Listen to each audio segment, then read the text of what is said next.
Adora al Señor, provoca la presencia de Dios. David llamó a Siba y le preguntó: ¿hay alguien de la casa de Saúl a quien yo pueda ayudar? Eso dijo David, recordándome del pacto que hice con mi amigo Jonatán. Quiero hacer misericordia honrando su amistad. Oiga, Siba le respondió: existe uno, mi Señor, uno que habita en Lodebar, tierra de tristeza y dolor, a donde reina la maldad. La miseria es realidad. Es una tierra sin sueños, Señor. Es lugar de pavor. David pregunta a Siba y le dice: háblame más de ese hombre. Por favor, ya díganme su nombre. Siba le dice: Señor, se llama Mefiboset, mas él no puede andar. Ay, ay, ay. Es inválido, Señor. Él no se puede ni arrastrar. Manda llamar a este hombre. Ay, ay. Pues con él yo quiero hablar. Dile a Mefiboset, ¿qué tú vas a decir conmigo? Que el rey lo mandó a llamar. Y mirándole a los ojos le dijo estas solas palabras. Oye lo que le dijo: lo que era tuyo te devolveré, voy a restituir lo que la vida te robó. El último en la casa de Saúl ya no será más aquel nadie le da valor. ¿Dónde vas a vivir? Vas a vivir en la casa del rey, vas a comer en la mesa del rey, vas a vestir las ropas del rey, vas a sentarte al lado del rey. La miseria nunca más conocerás, un adiós a lo de bar, tú vas a dar y tu vida nunca más será igual. El rey te manda a llamar en esta hora. Solo atiende al llamado de Dios. Aleluya. Entra en la presencia de Dios. Dile: Señor, estoy listo para lo que tú quieras. Aleluya. Vamos.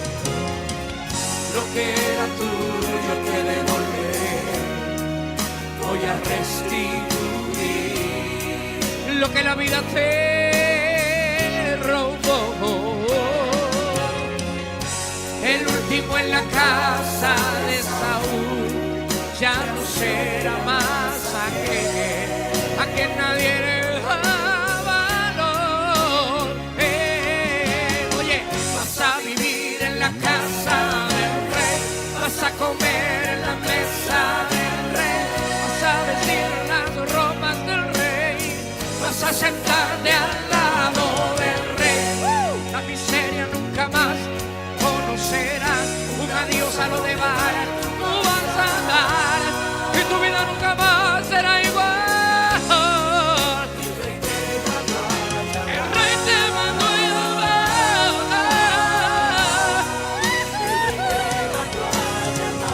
El rey te llama en esta hora. Aleluya. Qué lindo es el Señor. El rey te mandó a llamar. En tu lista de prioridades, ¿qué lugar ocupa la casa de Dios? Esta casa donde tú asistes, donde tú vienes a recibir, donde tú vienes a alimentarte, a edificarte. A veces, como seres humanos, luchamos con lo que son las prioridades. ¿Qué debe ir primero? ¿Qué lugar ocupa esto? ¿Qué lugar debe ocupar aquello? Y es verdad que hay tentaciones fuertes al permitir que nuestras preferencias, nuestras ambiciones, nuestros gustos predominen sobre nuestras responsabilidades con Dios. Usted dirá, ¿y a mí me corresponde tener pendiente esta casa? ¿A mí me corresponde tener pendiente la iglesia de niños? ¿A mí me corresponde tener pendiente todas las facilidades que hay en este lugar? Sí. Nosotros no debemos permitir que las actividades diarias y muchas que son legítimas, que debemos asumir responsabilidades que nos corresponden para que nos olvidemos del reino de Dios y de su justicia. Puede ser que personas ajenas a nuestras responsabilidades y a nuestros compromisos y personas ajenas a lo que es la obra de Dios vean esto muy diferente a como tú y yo lo vemos. Puede ser que muchas personas en la calle piensen que a lo mejor tenemos ganancias que no son. Otros piensan que se administra de una manera que no debe ser, pero el que está consciente y seguro de cómo hace las cosas y de cómo trabaja y de cómo planifica, porque muchas veces pensamos que como creyentes solamente debemos orar. Hay que orar, pero hay que planificar, hay que organizar, hay que dirigir, hay que supervisar y hay que tener pendiente cómo nosotros utilizamos nuestros recursos. Claro está que primero Dios habita en nuestros corazones. Es el primer templo. Ese es el primer tabernáculo, porque Cristo, el Hijo de Dios, dio su vida en la cruz del Calvario para que el hombre tuviera comunión con Él. Y esa es una de nuestras primeras responsabilidades como creyentes, tener esa comunión con Él. Vuelvo y te pregunto, ¿le interesa a Dios el lugar de reunión? Nosotros vamos a analizar en este día 3 modelos de construcciones, de lugares para que se levantaron para adorar a nuestro Señor. Todos los que hemos leído la Biblia sabemos que cuando Dios creó a Adán y a Eva, lo hizo para que Adán y Eva tuvieran comunión con Él. Porque el propósito principal de Dios al crear al hombre fue que el hombre tuviera comunión con Él. Sin embargo, esa comunión fue rota. Fue rota completamente. ¿Qué la rompió? El pecado. Pero Dios tenía desde el principio provisión para redimir al hombre, porque su anhelo era tener comunicación con el hombre. Qué pena que a esos protagonistas fueron aislados de la comunión con Dios por el pecado. Dios quería restablecer esa comunión rota y la hizo enviando a Jesucristo, su Hijo, para perdonar a toda la humanidad. Pero en el Antiguo Testamento, cuando el pueblo de Israel estaba en Egipto, tuvo que salir. Y cuando uno lee el libro de Éxodo, podemos observar cómo Dios sacó a este pueblo del cautiverio, pero desde que salió lo fue dirigiendo. Nube de día, columna de noche. Y cómo iba al tanto de ese pueblo. Dios habitaba en su corazón, pero esa nube lo guiaba, tanto de día como de noche. Pero Dios quería tener un lugar donde los israelitas se congregaran. Le llaman la residencia móvil, porque fue el lugar que Dios mandó a Moisés a que lo construyera. No le dijo: Moisés, hazte un disparate, cualquier cosa, para que el pueblo more allí. No. Cuando usted lee ese libro de Éxodo, va a encontrar detalles con una arquitectura, con unos colores, con unos detalles que uno se asombra. El tabernáculo, algo bello para Dios morar. Ahí estaba el arca de Dios, ahí habían diferentes muebles, como ya en otras ocasiones hemos hablado que estaba el arca, que esto significaba la presencia de Dios. Ahí estaba el altar del incienso, ahí estaba el altar de bronce. ¿Cuántos muebles había en ese tabernáculo? Era la residencia móvil de Dios, donde Dios iba a tratar con ese pueblo. Le dijo que buscara a Oliá y a Bezalel, que eran hombres que iban a ser dotados de sabiduría para hacer algo bonito. La gente piensa que el lugar de reunión se puede tratar como cualquier cosa y que como tenemos tantas prioridades en la vida, no tenemos que pensar en dinero para arreglar las cosas del templo. ¿Se arreglan las cosas sin dinero? Jamás en la vida. Es con dinero. Este fue un modelo preciso. Abran sus Biblias en Génesis capítulo 35, desde el 20 al 29. Éxodo capítulo 35, desde el 20 hasta el 29. Tiene como título esa parte: el pueblo trae la ofrenda, porque fue Dios mismo que le dijo, le dio el diseño, le dio el modelo, le dio los patrones. No era nada improvisado. Dios tiene pendiente el lugar donde tú y yo nos reunimos. Además de la morada de nuestros corazones, a Dios le interesa el lugar donde la gente se reúne.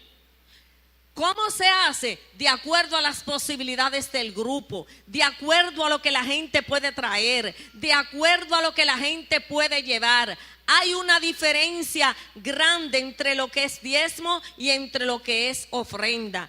En esta ocasión vamos a ver cómo fue que Dios le dijo a este pueblo: y salió toda la congregación de los hijos de Israel de delante de Moisés. Y vino todo varón a quien su corazón estimuló. Usted debe dejar que su corazón se estimule. Usted debe sentir solicitud por lo que es la casa de Dios, por interesarse en lo que se mueve. A todo el mundo le gusta estar cómodo en el lugar de reunión. Y todo aquel a quien su espíritu le dio voluntad, eso sí que me llama la atención. A quien su espíritu le dio voluntad. ¿Quién? ¿El espíritu de Dios en la gente o la gente le dio voluntad a su mismo espíritu? A su mismo espíritu. Con ofrenda a Jehová para la obra del tabernáculo de reunión y para toda su obra y para las sagradas vestiduras. Vinieron así hombres como mujeres, todos los voluntarios de corazón. La ofrenda es voluntaria. Voluntaria. Y trajeron cadenas y zarcillos, anillos y brazaletes y toda clase de joyas de oro. Y todos presentaban ofrenda de oro a Jehová. Todo hombre que tenía azul, púrpura, carmesí, lino fino, pelo de cabras, pieles de carneros teñidas de rojo o pieles de tejones, lo traía. Todo el que ofrecía ofrenda de plata o de bronce traía a Jehová la ofrenda. Y todo el que tenía madera de acacia la traía para toda la obra del servicio. Además, todas las mujeres sabias de corazón hilaban con sus manos. Esa era una actividad que todos se involucraron. A todos le pertenecía, a todos le importaba. Y traían lo que habían hilado: azul, púrpura, carmesí o lino fino. Volví atrás. Y todas las mujeres cuyo corazón las impulsó en sabiduría hilaron pelo de cabra. Los príncipes trajeron piedras de ónice y las piedras de los engastes para el efod y el pectoral, y las especias aromáticas y el aceite para el alumbrado y para el aceite de la unción y para el incienso aromático. De los hijos de Israel, así hombres como mujeres, todos los que tuvieron corazón voluntario. No se puede obligar a nadie, pero usted dispone su corazón para traer para toda la obra que Jehová había mandado por medio de Moisés que hiciesen, trajeron ofrenda voluntaria a Jehová. Pasemos al capítulo 36, los versículos 6 y 7, que dicen: entonces mandó Moisés pregonar por el campamento diciendo: ningún hombre ni mujer haga más para la ofrenda del santuario. ¿Por qué les dijo Moisés al pueblo que ya no trajeran más ofrenda para el santuario? Dice, le impidió ofrecer más al pueblo, pues tenía material abundante para hacer toda la obra y sobraba. ¿Qué pasó? Que la gente ofrendó, la gente llevó, la gente se dispuso, la gente dijo: yo voy a llevar, porque ellos anhelaban congregarse, se iban a reunir para alabar a Dios, y el pueblo llevó tanto que tuvieron que decirle: ya no traigan más, que con esto podemos construir lo que es el tabernáculo. Hay otra construcción de otro templo que ha sido un templo famoso, el templo de Salomón. Fue un templo majestuoso. Todos los que hemos leído la Biblia encontramos que David fue un guerrero. Pero ese era un hombre que amaba la presencia de Dios, que amaba un lugar para que se congregara el pueblo para adorar a Dios.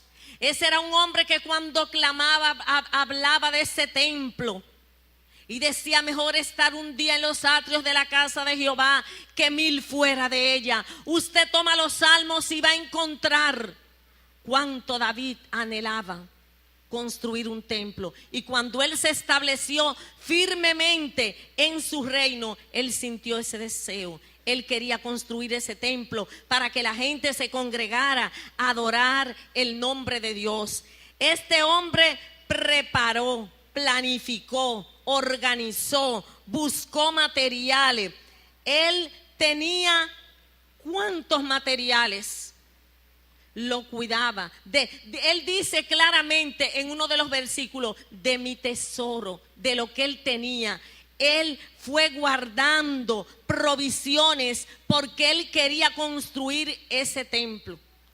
Pero todo el que ha leído la palabra sabe que aunque él almacenó tantos materiales, madera de acacia, con cuánta diligencia, con cuánta delicadeza David preparó esos materiales, porque anhelaba construir un templo para Jehová.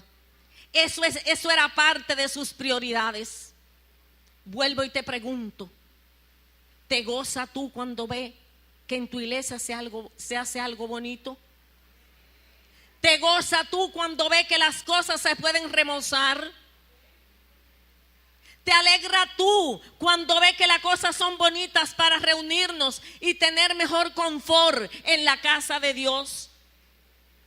Pero siente tu solicitud para ofrendar y decir: yo voy a cooperar, yo voy a ofrendar, yo voy a dar para que la casa de Dios esté bonito, para que esté bella. Hay gente que dicen: déjame comprar esto para la iglesia. Pero cuántas personas que dicen todo lo contrario: que lo hagan como puedan, que lo hagan con lo del diezmo. A mí no me importa. Yo lo que quiero es un lugar pero el lugar donde tú y yo vamos a adorar a Dios, queremos que tenga confort, queremos que esté bonito, queremos que sea un lugar agradable, queremos que sea un lugar donde nos podamos reunir, porque estamos más cómodos, hay más comodidad, más tranquilidad para adorar al Señor. Eso hizo, oigan lo que hizo David: contrató canteros, obreros, proveyó piedra, hierro, bronce, madera para la obra, designó supervisores específicos, jueces, porteros, de todo, pero tuvo mucho trabajo y mucha oración. Porque hay muchas personas que piensan que solamente para construir un templo hay que orar. Hay que orar, pero solamente con oración no es que vamos a construir un templo. Hay que orar, pero hay que planificar, hay que organizar, hay que dirigir, hay que recolectar dinero, porque no se va a construir si no tenemos los recursos materiales y no tenemos los recursos humanos y la dirección adecuada y las personas adecuadas para construir un templo para Dios. Pero ¿qué pasó? Dios le dijo: Natán, ve donde David. Y al principio Natán le dijo que era buena la idea y estuvo de acuerdo con David. Pero ¿qué le dijo? ¿Qué le dijo Dios? Ve donde David y dile que él no es quien va a construir ese templo, porque él ha derramado mucha sangre y que uno de sus lomos, que sale de sus lomos, le va a tocar construir ese templo. ¿A quién le tocó? A Salomón. Y qué oración tan linda cuando ese templo se dedicó. Qué lugar tan especial para los judíos ese templo, para alabar, para glorificar el nombre del Señor. ¿Es el templo un lugar especial para ti? ¿Es la casa de reunión un lugar de refugio para ti? Cuando Salomón oraba decía: Señor, que todo el que ore en esta casa, sus peticiones sean contestadas. Todavía los judíos que no han creído en el Mesías, tienen su momento de orar. Y yo no sé cómo esa gente en un avión saben cuál es la ubicación. Yo sé que ellos se paran y hacen esa oración porque ellos todavía quieren orar e inclinarse en la ubicación que está el templo, porque el templo de Salomón fue algo majestuoso. Ese templo fue construido en el tiempo de Salomón. Pero ¿qué pasó? Que cuando los judíos fueron cautivos a Babilonia, Nabucodonosor destruyó ese templo. Cuántos preparativos, cuántas cosas lindas se habían hecho en ese templo, pero ya por el mismo pecado del pueblo de Israel, que tantas veces Dios le había dicho que se humillaran, que se rindieran, y ese pueblo no lo hizo, y Nabucodonosor se lo llevó cautivo. ¿Cuántos años duraron en Babilonia? 70 años. Y ya cuando le tocó al pueblo de Israel que se cumplieron los 70 años, subió el imperio medo-persa. Y cuando ya ellos llegaron a Judá, que debían de reconstruir todo, fueron con Zorobabel. Después de Nabucodonosor fue el rey Artajerjes, pero después del rey Artajerjes subió Darío. Y cuando Ciro había decretado que el pueblo de Judá, o sea, que reconstruyeran el templo de Jerusalén. Pero ¿qué pasó? Que fueron al mando de Zorobabel y ellos comenzaron a reconstruir el templo. Pero ¿qué le pasó al pueblo? Que el pueblo se desalentó. El pueblo perdió la fuerza. Un pueblo desalentado no tiene ánimo para trabajar. Un pueblo indiferente no le llama la atención nada. A mí no me llama la atención, a mí no me preocupa nada. ¿Qué pasó con ese pueblo? Que ellos se desalentaron. Pero Dios había movido el corazón de Ciro, y ellos, después que pasó Artajerjes y vino vino Darío en ese tiempo. Ellos estaban dormidos, había letargo en el pueblo de Israel y no se preocuparon en nada por reconstruir el templo. ¿Qué pasó? Que Dios trató con Ageo, uno de los profetas que está considerado profeta menor. ¿Y qué pasó? Que Dios trató con Ageo y le dijo: mira, ve, dile a ese pueblo que ellos han construido sus casas, la han artesonado, la han decorado, la tienen bonita. ¿Y es malo poner la casa de uno bonita? No es malo. Le dijo: mira, dile que ellos tienen sus casas bonitas, pero que el templo no le preocupa para nada. ¿Cuántos templos de cuidado? El templo del corazón, pero la casa de adoración, la casa de adoración. Y dice la palabra que aquel pueblo, cuando Ageo le habló de esa forma y le dijo: miren, ustedes tienen que preocuparse por ese templo. Ustedes tienen que volver a reconstruirlo. Pero ¿qué pasa? Que ellos lo reconstruyeron ya después de mucho tiempo, de mucho luchar. Cuando ellos vieron que ese templo no tenía la gloria del de Salomón, comenzaron a gritar. Porque fíjense en lo que son los humanos, no se preocupaban por construir el templo, pero cuando vieron la reconstrucción, que el templo no le quedó porque no tenían los recursos necesarios, como lo que tuvo David para almacenar, para disponer, porque David tenía esmero cuando lo construyó. Pero ya esta gente que venían de un cautiverio, que venían de una forma de vida, que no tenían los recursos necesarios y tenían sus prioridades equivocadas. ¿Cómo están tus prioridades? ¿Qué pasó? Que cuando ellos vieron ese templo ya con Zorobabel, comenzaron a llorar.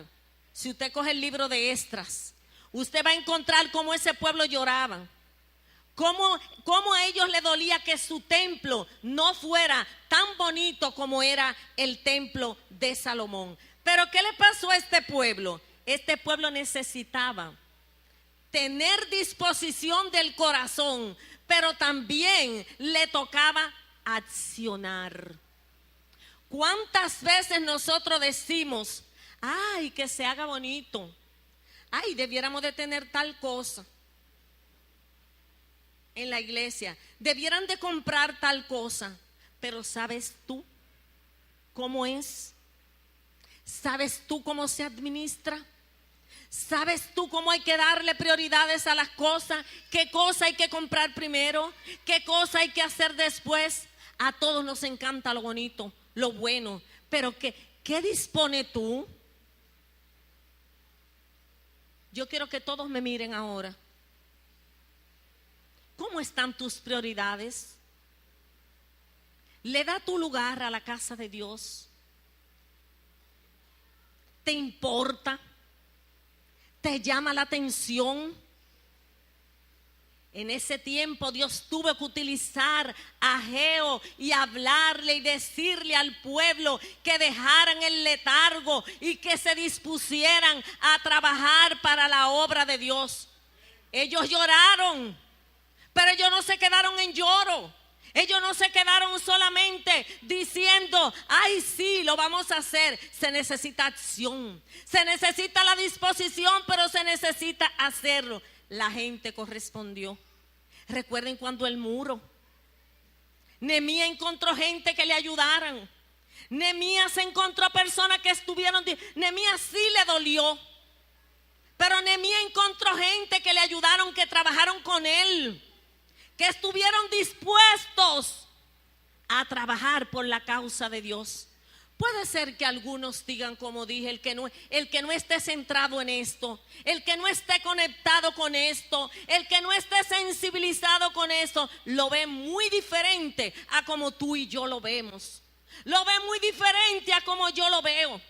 Miles pueden pensar de los que te observan y tener una opinión y pensar que tú no eres honesto o que tú no eres honesta, pero cuando tú sabes que lo eres, tú te dispones y tú quieres lo mejor para la obra de Dios. Dice que el pueblo respondió. Dios le dijo, yo estoy con vosotros, porque ellos necesitaban ánimo mientras iniciaron su trabajo. ¿Qué pasó? Que cada vez que la gente se dispone a hacer un trabajo en la obra de Dios, hay enemigos que tratan de detenerlo. A ellos trataron de nuevo de detenerlo. Se levanta, así como se levantaron con el muro Sanballat y Tobías. En estas construcciones habían gente que se levantaban y decían, dejen eso, no lo hagan. Hay miles de personas que están diciendo, que hablan en contra de lo que tú haces para Dios. Si ellos no creen que es para Dios y tú sabes que es para Dios, la gente hace muchísimas cosas en la calle que tú la ves y a ti no te gusta.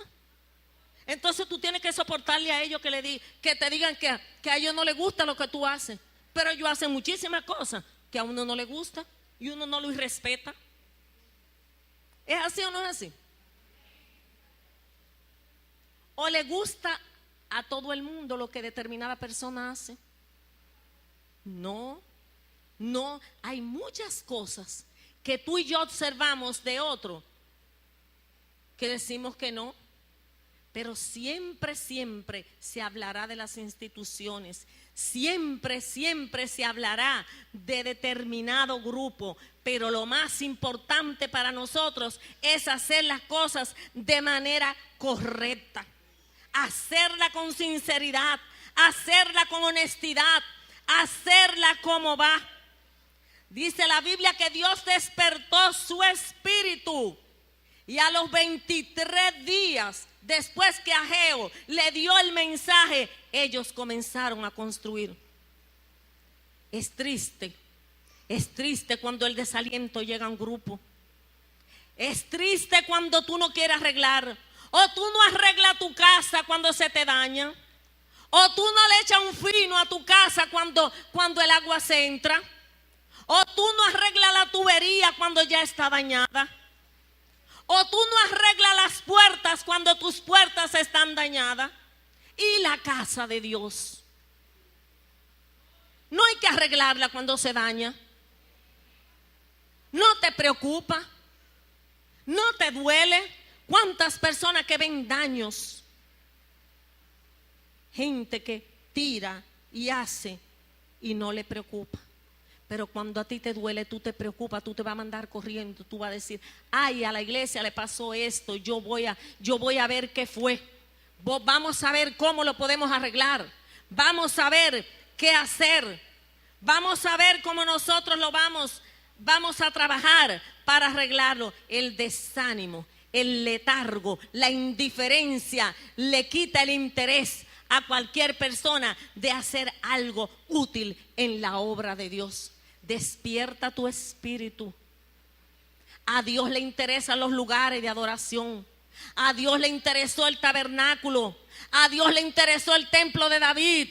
Pero a Dios le interesó la reconstrucción del templo de Jerusalén cuando vinieron del cautiverio de Babilonia.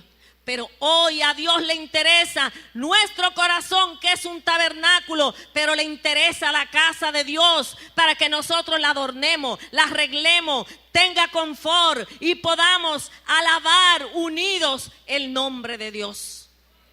Abran sus boletines.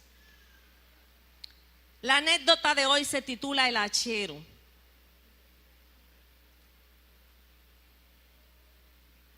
Había una vez un hachero que se presentó a trabajar en una maderera.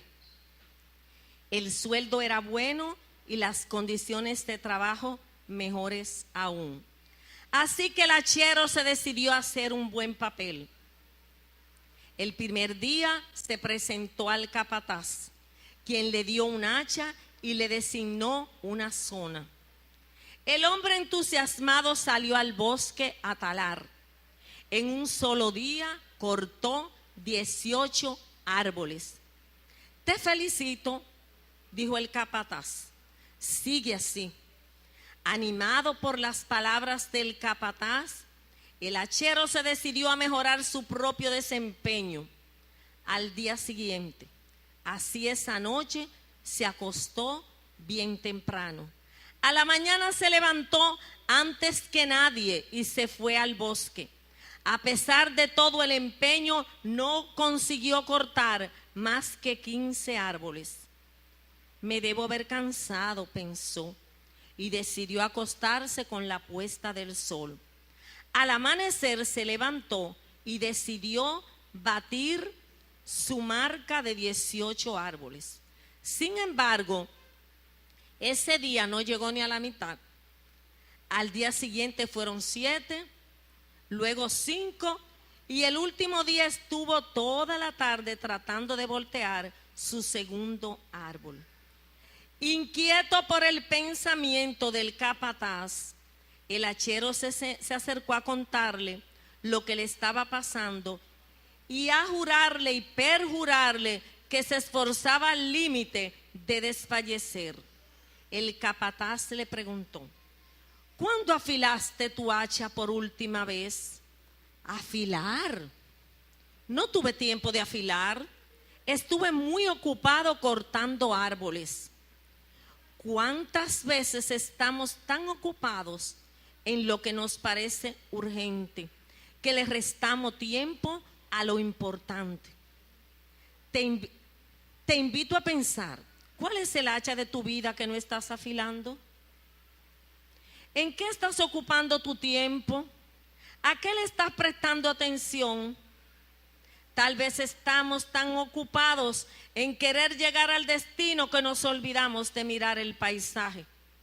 Mateo 6:33 dice: mas buscad primeramente el reino de Dios y su justicia, y todas estas cosas os serán añadidas.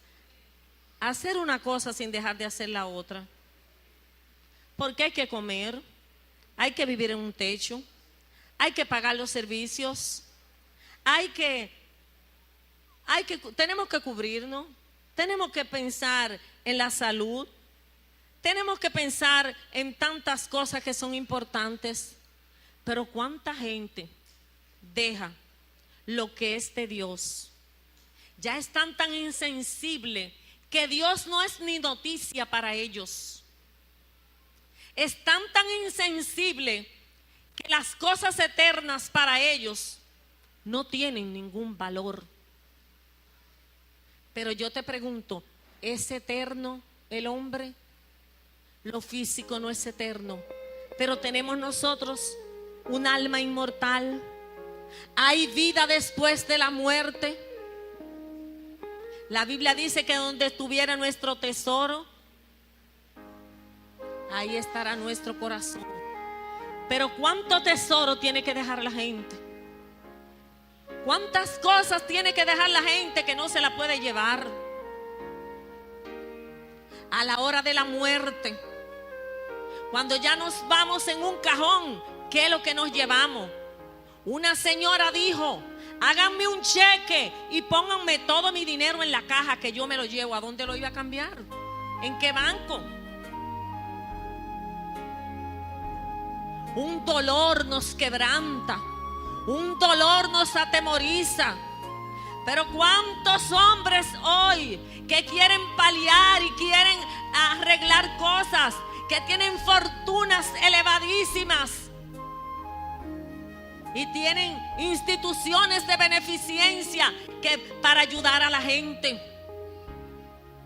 Pero para ayudar a la gente mucho para que lo vean, tienen que televisarlo, tienen que anunciarlo, tienen que dar programas para decir que ayudan. Pero ¿qué lugar? ¿Qué hacemos? ¿Qué hacemos? ¿De qué nos ocupamos? Con lo que nosotros conseguimos, ¿a qué le damos importancia? ¿Cuánta gente que quiere la iglesia en el momento difícil? Tú cuentas con la iglesia, pero la iglesia cuenta contigo, como dice María de Ávila. Tú cuentas con la iglesia, pero la iglesia cuenta contigo. Con cada una de las personas que conforman un grupo. Esos son los militantes, esos son los que tienen que trabajar, esos son los que tienen que predicar el evangelio, esos son los que tienen que visitar a los que necesitan, Esos son los que tienen que ayudar. Esos son los que tienen que trabajar. ¿O dónde tú pones la greca por la mañana cuando te levantas, mujer? ¿Dónde la vecina? ¿A dónde tú tomas café por la mañana? Tú vas donde la vecina y le dices: vecina, yo vine para que tú me des café. Tú es en tu casa. Es en tu casa.